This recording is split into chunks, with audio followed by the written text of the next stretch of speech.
बात आज से करीब 15 से 16 वर्ष पहले की है। ये मुझे ठीक समय का अंदाज़ा नहीं है, जब मैं राजधानी दिल्ली में रहता था।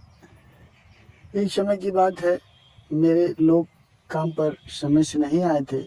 ठंड काफ़ी अधिक थी और लोगों को ठंड में काम करने में दिक्कत होती थी, इसलिए शायद ठंड की वजह से नहीं आ सके थे। मैं काफ़ी टहलता था, चलता फिरता ज़्यादा था अपने काम पे, इसलिए मैं शांति से बैठ कर एक जगह पे नहीं रह सकता था, इंतज़ार नहीं कर सकता था उनका। इसलिए मैं टहलते हुए बाहर की तरफ चला गया। कुछ दूर निकलने के बाद एक वृद्धाश्रम की तरफ बढ़ा, जहाँ पे एक दंपति बैठे हुए थे। मैं भी थोड़ा सा जो है वहाँ पे बैठ गया। दंपति से कुछ बातचीत करना चाहता था मैंने अपनी बात शुरू की और कहा, चाचा आज तो धूप नहीं निकलने वाली। वृद्ध आदमी ने कहा, हाँ बेटा आज तो काफ़ी समय लगेगा। दिल्ली में काफ़ी अधिक सर्दी भी पड़ती है। आप में से जो लोग दिल्ली के आसपास रहते होंगे उन्हें पता होगा कि दिल्ली में ठंड किस तरह से पड़ती है। फिर मैंने कुछ सोचते हुए पूछा, चाचा आप यहाँ रहते हो, आपका क्या कोई बेटी बेटा नहीं था क्या? वृद्ध आदमी ने गहरी सांस लेते हुए कहा, नहीं बेटा हमारा कोई नहीं था। फिर मैंने कहा कि आप लोग यहीं रहते हैं? वृद्ध महिला भी वहीं निकट ही बैठी थी। वो कुछ असमंजस में दिख रही थी, आंखों में आंसू लिए उन्होंने कहा, नहीं बेटा हमारे एक बेटा, बहू और पोता भी है। अपनी आंखों से आंसू को पोंछते हुए उन्होंने यह बात कही। मैं संकोची स्वभाव का व्यक्ति हूँ। कुछ असमंजस में मैं पड़ गया और मैंने सोचा कि झूठ मूठ में जो है इनको परेशान किया।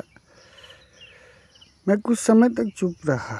अपने उठने की जैसे ही स्थिति बनाई, महिला ने कहा, बेटा 2 साल पहले मैंने अपने बेटे का विवाह किया था। बहू अच्छे परिवार से है, काफ़ी पढ़ी लिखी भी, और एक पोता भी है। मैंने कुछ सर घुमाते हुए कहा। महिला ने कहा, बेटे की शादी में हम लोग बहुत खुश थे। बहू आएगी और जो है हम लोगों को सुख मिलेगा, ऐसा सोचकर हमने बेटे की शादी की थी। लेकिन ये नहीं पता था कि बेटा एक दिन यहाँ पे ला कर के छोड़ देगा। वृद्ध आदमी ने कहा, नहीं छोड़ा नहीं है, घर में जगह कम होने की वजह से यहाँ पे हम लोग बेटा रह रहे हैं। वैसे भी यहाँ पे सब कुछ तो है, किसी चीज़ की कमी नहीं है, सब कुछ हमें पर्याप्त मात्रा में मिल जाता है। महिला ने कहा, ये तो ऐसे ही बातें करते हैं। 2 साल हो गए, पहले तो कभी कभी मिलने भी आता था। साल बीत गए, लेकिन पूरे साल में एक भी बार नहीं आया। बहू ने शायद मना किया होगा। आगे कुछ कहती, फिर से वृद्ध आदमी ने उन्हें रोकने की कोशिश की और कहा, जाओ अंदर जा कर के बैठ जाओ। अब अगर तबीयत खराब हुई तो मैं इसके लिए जिम्मेदार नहीं होऊंगा, मैं तुम्हारा इलाज नहीं करवाऊंगा। महिला ने कहा, अब इलाज की ज़रूरत ही क्या है, भगवान जल्दी उठा ले तो अच्छा है।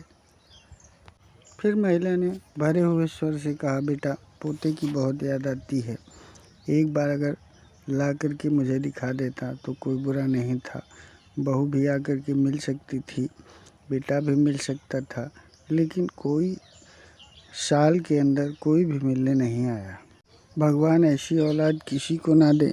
महिला फिर से अपनी आंखों में आंसू लिए रुमाल से अपनी आंखों को पोंछते हुए बोली।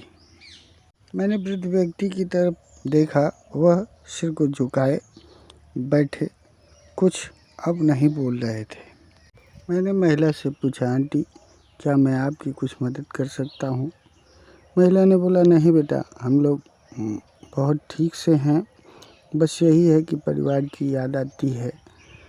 मच्छर यहाँ पे ज़्यादा हैं जो परेशान करते हैं। मैं उठा और फिर